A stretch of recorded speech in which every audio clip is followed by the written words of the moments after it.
ছোট থেকে কখনো মাকে ছাড়া একটা রাতও থাকতে পারতাম না।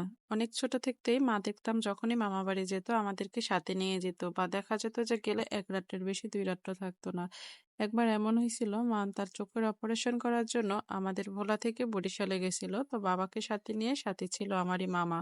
ওইদিন আমি নিজে ১ম বাসায় রান্না করলাম। যাই হোক খেতে মোটামুটি আমার কাছে তো ভালো লাগছিল। তো ওই বেলাটা মোটামুটি কাটিয়ে দেওয়ার পর রাত্রে যখন বাসায় আসলো তারা, তো তাদের জন্য রান্না করতেছিলাম। তো হঠাৎ করে আমি যখন রান্না প্রায় শেষের দিকে আমার নিজের হাতের তরকারির একটু ঝোল বাবাকে দিছিলাম যে তরকারিটা কেমন হয়েছে দেখার জন্য।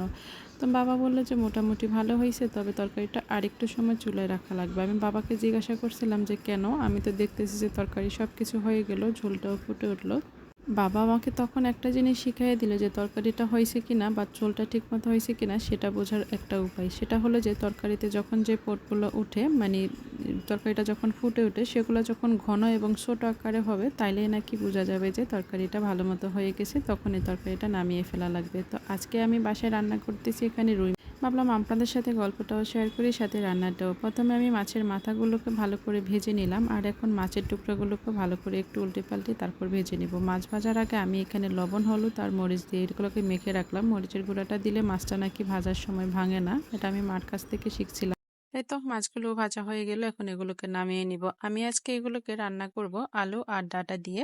তো প্রথমে এখানে তেল দিয়ে এখন তেলের মধ্যে কয়েকটা জিরা ফোড়ন দিয়ে দিলাম। তারপর এখানে আগে থেকে কেটে রাখা আলুগুলোকে দিয়ে একটু কিছু সময় হালকা করে ভেজে নিব। আসলে ছোট থেকে আমরা হয়তো অনেকেই নিজের বাবার বাড়িতে তেমন ভাবে রান্না বান্না শিখি না বা করিও না। দেখা যায় যে সবাই সবার মতো করে সময়টা কাটায়। মা যেহেতু আছে মাই হয়তো বা রান্নাটা করবে, কিন্তু আমার কাছে মনে হয় একটু একটু করে সবারই মনে হয় মার কাছ থেকে রান্নাগুলো শিখে আসাটাই বেশি ভালো হয়।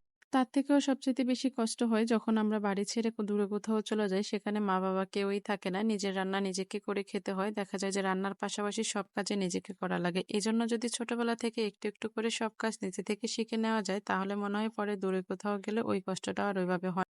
আলুগুলো কিছু সময় ভাজার পরে আমি এখানে দিয়ে দিলাম ডাঁটাগুলো। ডাঁটাগুলোকে দিয়ে ভালো মতো নেড়েচেড়ে আরেকটু সময় ভেজে এখন আমি আগে থেকে যে মসলাটা করে রাখলাম, আদা, তারপরে হলো জিরার গুঁড়া, মরিচ, হলুদ, লবণ, জল দিয়ে একটা মসলা তৈরি করে রাখছিলাম। সেই মসলাটাকে দিয়ে ঢাকনা দিয়ে ঢেকে ভালো মতো সবকিছুকে একটু ভালো করে কষিয়ে নিয়ে তারপর আবার আমি ঢাকনাটা খুলে এটাকে নেড়েচেড়ে দিব। এগুলো সবকিছু হয়ে গেল। এখন ঝোলের জন্য আমি এতে পরিমাণ মতো জলটাকে দিয়ে দিচ্ছি। দেখা যায় যে বাসায় মাছের মাথাগুলো অনেক সময় আলু দিয়ে বা ডাল দিয়ে রান্না করা হয়। কখনো এভাবে মানে আস্ত মাছা খাওয়া হয় না। তো আজকে ভাবলাম যে মাছের সাথে মাছের মাথাগুলোকে দিয়ে দিই। এভাবে করে একটু খেয়ে দেখি। অনেক আগে বাড়িতে খাওয়া হইতো এভাবে। কিন্তু এখন আর এভাবে মাছের মাথা কেউ হয়তোবা খেতে পছন্দ করে না। তারপর ওই ঝোলেই মাছের মাথা আর মাছগুলোকে দিয়ে আরো ৫ মিনিটের মতো চুলার আঁচটাকে বাড়িয়ে আমি এখন তরকারিটাকে ঝোলটাকে ফুটানোর জন্য অপেক্ষা করতেছি। তারপর এই তো সবকিছু হয়ে গেল, আলুটাও সিদ্ধ হয়ে গেল। এখন আমি এটাকে নামিয়ে নিব। তবে আজকে নামানোর আগে এখানে আমি গরম মসলার গুঁড়াটা দিয়ে দিব। সবসময় তো ধনিয়া পাতাই দিই। তবে মার কাছ থেকে শিখছিলাম বড় মাছে নাকি ধনিয়ার গুঁড়াটা দিলে এটা খেতে বেশি ভাল লাগে। দিয়ে ৫ মিনিটের মতো ঢেকে রাখলাম। এখন এই তো তরকারিটা নামিয়ে নিব। হয়ে গেল সবকিছু। তো আপনারা কে কে এইভাবে মাছের মাথা আর মাছ একসাথে করে ডাঁটা আলু দিয়ে রান্না করে খান সেটা অবশ্যই জানাবেন। তো আজকের মতো এখানেই বিদায় নিব। দেখা হবে অন্য কোনো দিন নতুন একটা রেসিপি নিয়ে। ততক্ষণ পর্যন্ত সবাই ভালো থাকবেন আর হ্যাঁ, প্রিয়জনের সাথে ভালো করে ঈদ কাটাবেন।